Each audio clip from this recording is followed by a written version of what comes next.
All right, welcome back to the Lean Marketing Framework podcast. I'm Paul Bresenden. Zach Estanola. Today we're going to be talking about all things AI, what should you be thinking about for AI? What tools do we use right now in evaluating AI and how fast that's changing? How this is impacting things like SEO and where people typically get tripped up in the difference between AI and SEO. And then finally, how this should really affect next year's budget and what you're planning on and how quickly you learn.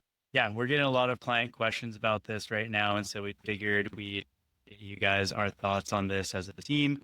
What our agency thinks about the current state of SEO and AI SEO, GEO, or AIO. There's a lot of names for it, but we'll break it all down in this podcast. So, Paul, I'll let you take it from the top here. What are you kind of seeing in the SEO world versus AI SEO world? Why is this an important conversation right now? Oh yeah, there's so many angles to approach this. From the personal angle, I think most of the working world is having this existential moment trying to figure out, does my job even exist in a couple of years from AI? I think that moment hit me pretty hard this summer. And I've told lots of stories around this of just very technical, hard things to do that used to take us 4 weeks to accomplish. And now you can drop in a prompt and AI, whether that's Claude or ChatGPT or Perplexity or whatever tool that you're particularly a fan of, is kicking out a very detailed report. I think all of us have sort of chuckled at the results over time going, oh my gosh, this small little twist is so far off. They'll never replace me. And then I had one of those that came back and it was pretty darn spot on. And I thought, shoot, what is a marketer doing? What does a marketing agency look like a year from now or 2 years from now? And I feel most of that is so unknown because, in fairness, AI is getting so good that most of the bottom level, right? The doers in an organization, their doing work is being replaced by AI. And I think that from a fundamental level, it's right that all of us start questioning what is the value that we drive to our organizations, to our clients, and we figure out where do we fit in to do something that's uniquely human that AI doesn't do or can't do. That's a fascinating conversation on my end. That's a lot of soul searching.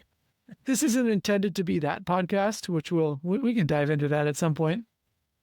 The bigger question is, what's in the near term? What should we be doing? There's going to be massive disruption in how people market. And if I just look at across our client set, on the low end, it's probably 5-10%. On the high end, it's 30 to 50% of their organic traffic that would normally be coming from search being replaced by traffic that never got there. Meaning instead of them going to Google and searching, they're now going to ChatGPT and asking a question. And where with Google, the intended result is that traffic lands back at my website for a transaction, something that they're inquiring for, whether they're buying something or asking about a service offering. It's some asset that we owned. We could track it. And now when that search happens in search, I'm just going to use ChatGPT generically, any one of those. What happens is that answer typically stays in that platform. We're losing that referral SEO traffic.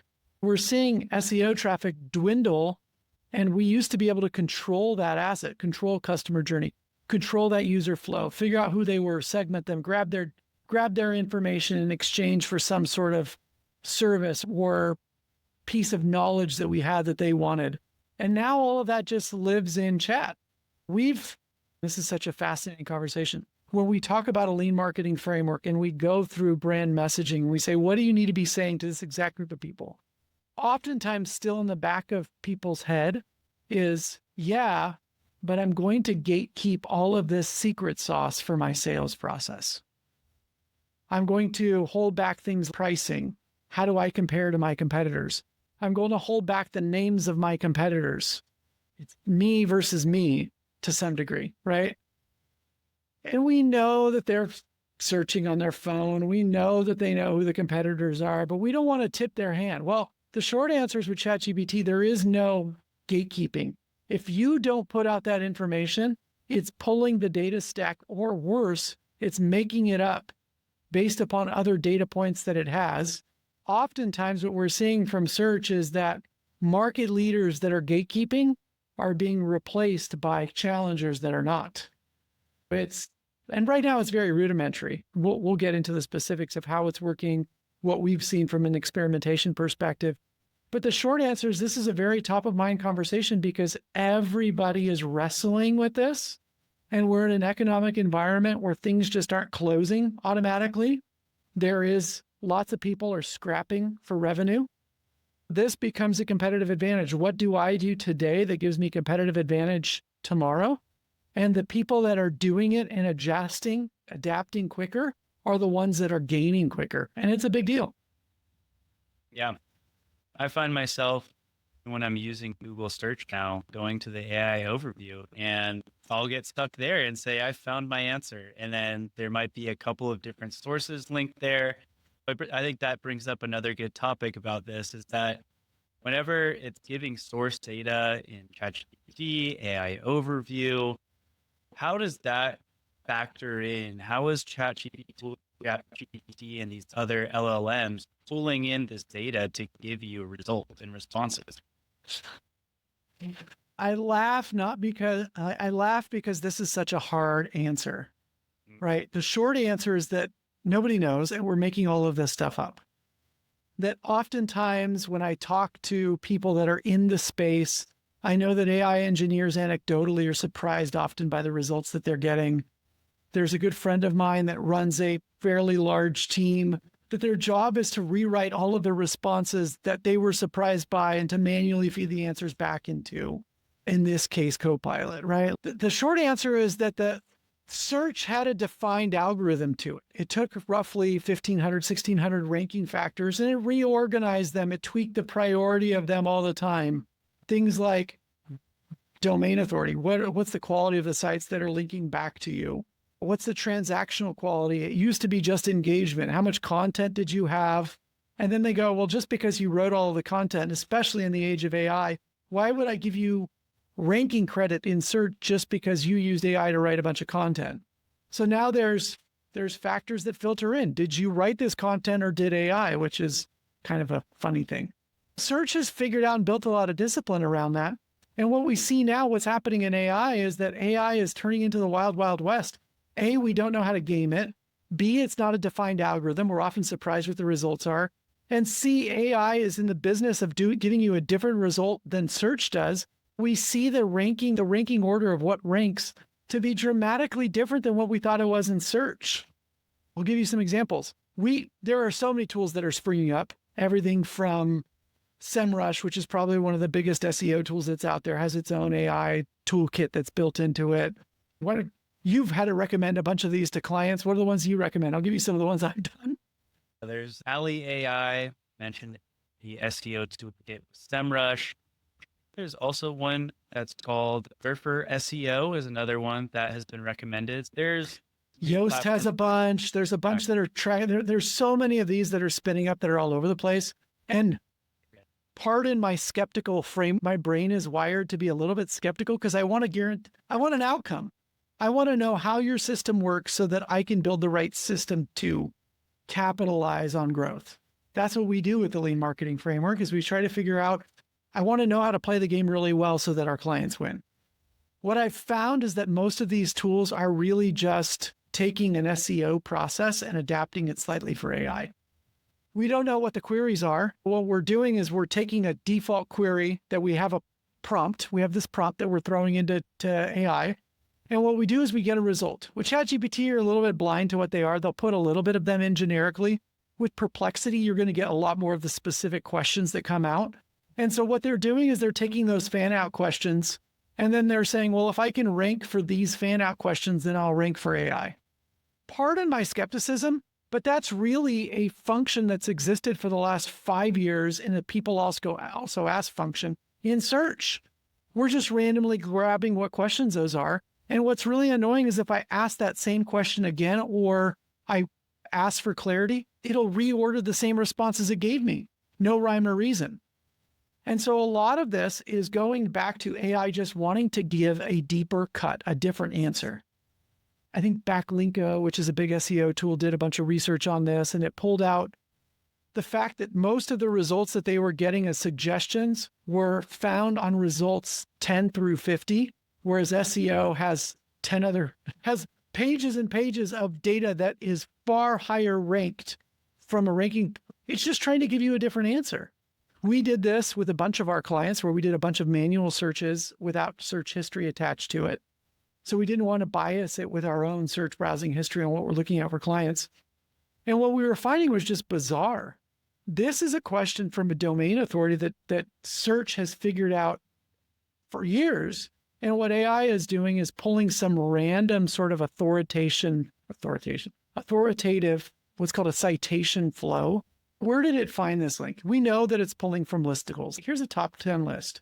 We work with a lot of higher ed. What are the top 10 colleges or the top 10 credit unions or what's the best whatever brand for us that we're representing? And we ask that generic question.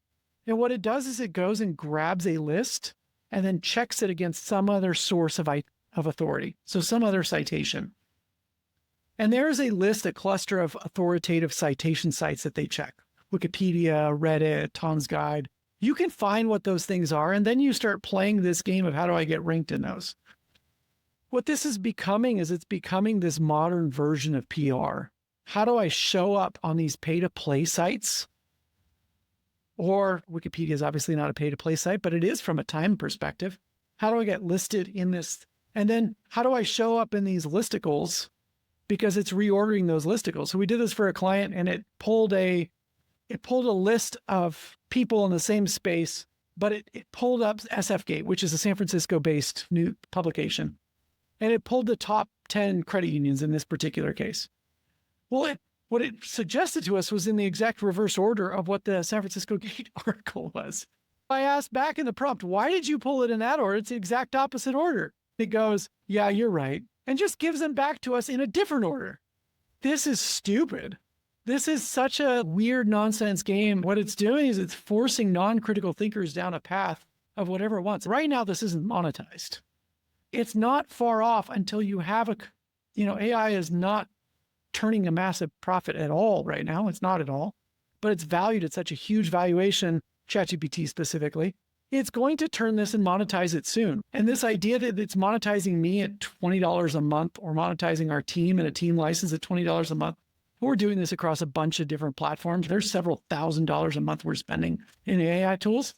That doesn't compare. It's not a drop in the bucket compared to the millions of dollars that our clients are spending in ads every month.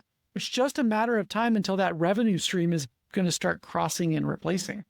And they've got to figure out how to monetize it at the same level. This is a big deal. All of a sudden, we're realizing that we're losing our customer set to AI that we think is giving it the right answer or even a logical answer, and it's not. All of a sudden, this is going to start being replaced by something that we can't easily game or monetize until they do. If we don't figure this out now, I guarantee you're going to have a harder time figuring this out when it is monetized.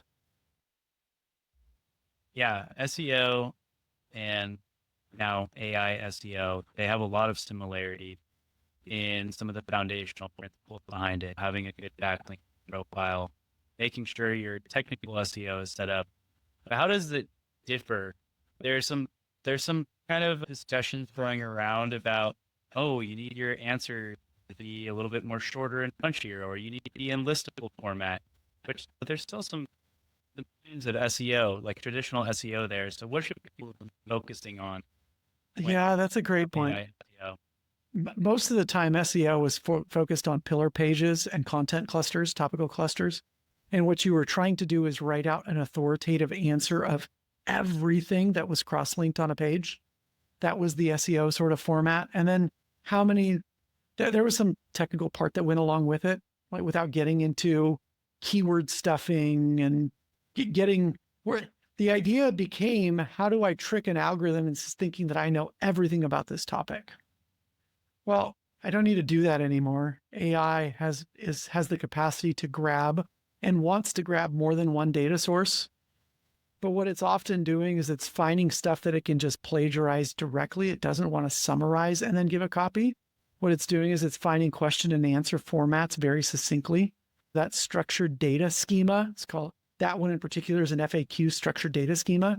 It's looking for some authoritative answer. This is the question. This is the answer. And it's short enough just to grab a snippet that I can do without having to summarize all of that. From an SEO perspective, that's one big major shift. Massive deep content to now kind of quick question answer format content. I think that there's also bigger pieces that are tied to this. What I would just describe AI as is being lazy. It's a lazy, I hate to say this, it's a lazy junior hire that just discovered it could plagiarize. It just grabs the easiest thing to grab. That's what a lot of marketers are trying to capitalize off of. If I just fed it these short, quick question answer formats, does that work? The short answer is I think one of the biggest opportunities for people to start shifting how SEO has been traditionally structured in a content structure to going to a completely different structure. Now, why do I say a completely different structure? Most FAQ content pages is really around the page. It's not around all the questions. And so what we think of as a knowledge base, what I want is 15,000 questions in that knowledge base, not just 3 questions to that one product on your product page. You can go to Google Search Console and see if that page is indexed from FAQ schema. And most of the time, people think they're writing it and they go and verify it and it's not there. And this is part a development task. Is my data structured in the right way so that AI has an easier way of grabbing this content? And once again, AI, if I feed it that, if I give it a product manual, if I give it a brochure, if I even just take a screenshot of a client's page, it doesn't need my help in pulling out that right content, right? It's smart enough to go and grab an image and pull all the text off of that image. That's not the point. The point is, if I want to rank relative to a competitive set, where do I rank?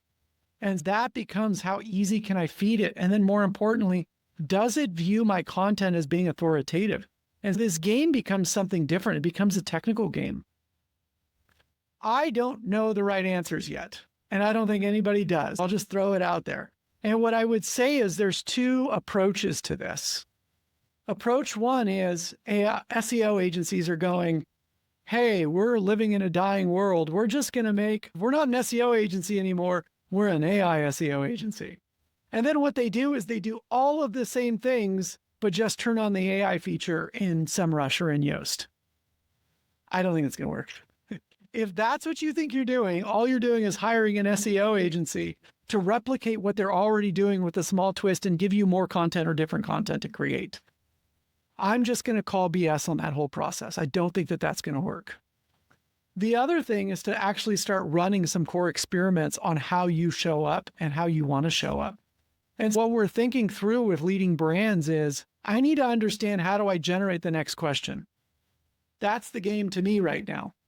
If I search for what is the best outdoor heater, this is an actual client, so you can, those of us that know us well, you won't have a problem deducing what this looks like. What I want is for the AI engine to prompt and say, great, you're looking for an outdoor heater. Are you looking for a disposable heater you can buy at Costco? Or are you looking for an outdoor heater that's an appliance that you install that's integrated and app controlled and is going to last 10 years? If I can figure out how to generate out that next second question, I can win. And that's the game that we should be thinking about. When we talk about FAQ data, oftentimes what's happening is we haven't properly done our positioning. We haven't created ourselves to be in these defined categories, and we've just leaned on an industry term to help us win. And that may work transactionally as our clients try to find out who we are, but we need to begin informing AI. This is what our client set looks like. This is what solutions they're evaluating. This is when they would evaluate the cheaper option versus the installed option. And we just assume that our clients or our clients' advisors would guide them through it. We need to be so on the nose with what that decision-making tree looks like. And that's why I'm advocating hard for this question answer format. And this is going to get really geeky, in a knowledge base that has a JSON feed out of it that AI can grab, and that you have to be just so brutally honest with stuff that you would normally have reserved for your sales channel, where you're not tipping your hand beforehand in the sales process of who my competitors are, what our price point is, where do we win, where do they win. We need to be so brutally honest with ourselves to feed AI, even if it's not from a human visibility perspective up front, but my assumption is you should be, so that they land at the right answer. Yeah, that brings me back to a book that you had us read called They Ask You Answer. Yeah, Marcus Sheridan. Yep, it might be on your wall there. If not, it's somewhere out here. Yeah. That's right. So starting to really think through how your customers are going to be looking for things and trying to make sure that you're answering directly. And then pairing that with how is the AI search engine going to be looking for information? You know what's shocking about that part of the conversation is that's an SEO book. That's, I mean, a love story to HubSpot, which we love both of those things. Not to say that there's any problem with that. But Marcus Sheridan's approach was that he was able to see which deals would close after they had accessed 30 to 40 resources that he had on his website. What's crazy is in this model, you don't get access to any of that customer journey data. What AI is pushing is that AI is going to do the customer journey for you, and you're just going to get the final result. That's a scary proposition for most brands. That's a scary proposition for professional marketers, because what it's forcing you to do is to understand your buyer behavior being completely blind to it. Or they've outsourced buying behavior to AI, assuming that AI has your best interests in mind. How does it know? If we don't define out what that customer journey looks like for AI, nobody's going to know. That's the biggest piece to this. How do I get to the second question or the third clarifying question? How do I script out those questions in a clarifying view? The other piece that goes along with this that's different than most people would tell you is we're obsessive from a data perspective. How do I measure this? How do I measure when an AI agent is crawling my website? You can search through your server logs and check them all out. But the other beautiful thing that we found is that the easiest way to do this, there are crawling instructions. You can go to your robot.txt file on your website and tell them which LLMs can crawl your website. I don't want the Chinese LLMs crawling my website. Great, pull them out. You can set all of those rules and you can have a developer do it. But lately what I've been doing is actually turning on Cloudflare. Cloudflare has an AI tracking tool that's built into it. And you can have Cloudflare manage your robots crawling instructions. I'm stumbling. My robots.txt file crawling instructions. But the other beauty of that is I can measure how often those LLMs have crawled my site. And I can start to create scorecard metrics over, we're losing over here on the SEO side, but we can also start measuring the uptick in our crawling visibility from AI crawlers based upon that data feed. I won't know where I rank particularly in them. And once again, all of those tools that we're spinning up to measure our brand visibility in AI, that's just as much BS as the SEO tools. What it's doing is it's spinning up in a data warehouse, data center somewhere, LA or West Virginia. They've spun up this data warehouse and they're crawling in a browser, or in this case, an agent that's saying, go get this answer. It's giving these queries and saying which brand shows up in which ranking order. That's baloney. Most users' experience has history attached to it. They're asking for a very narrow or specific problem, and then they're clarifying that question. How do we know what they're landing at? We don't. We're aggregating all of this from an anonymous way, and we assume that that's what winning looks like. You know what winning looks like? More revenue, more customers. That's the big deal. All right. So we've covered a lot here, but what do you think people should really take away from this conversation? I think it's two things. Number one, AI really needs to be integrated into your marketing strategy. If you don't have quarterly planning structure, at the very least, this should be a focus now. And if you're looking at next year's plan, this is a big deal. You should be allocating significant time and energy to understanding how AI is shifting most of your marketing tactics. Everything from how you measure your customer journey to where you spend your money, how you're using AI to even analyze your marketing efforts. But by far, the biggest implication is how people buy from you. The second thing that I would look at is you should shift into a lean marketing framework. The idea that we do annual planning and we just set it and just go and execute, especially in the age of AI. AI is adjusting not just quarter by quarter, which is most people are planning annually. I want you at the very least looking at a 90-day window, if not a 30-day window. AI is changing all the time. The tactics that you should be doing should be flexible. Your outcomes should not. Those should be static. If we're looking at things like lead generation and how, yes, you may need to adjust your customer journey funnel significantly and how you define that and where you measure that from versus AI, where you have a lot less visibility.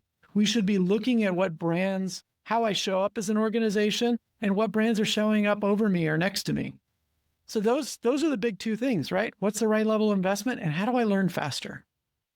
Thanks for listening today. If you have any questions, feel free to reach out to your dedicated brand strategist or visit our website at 454creative.com. We'll see you on the next episode.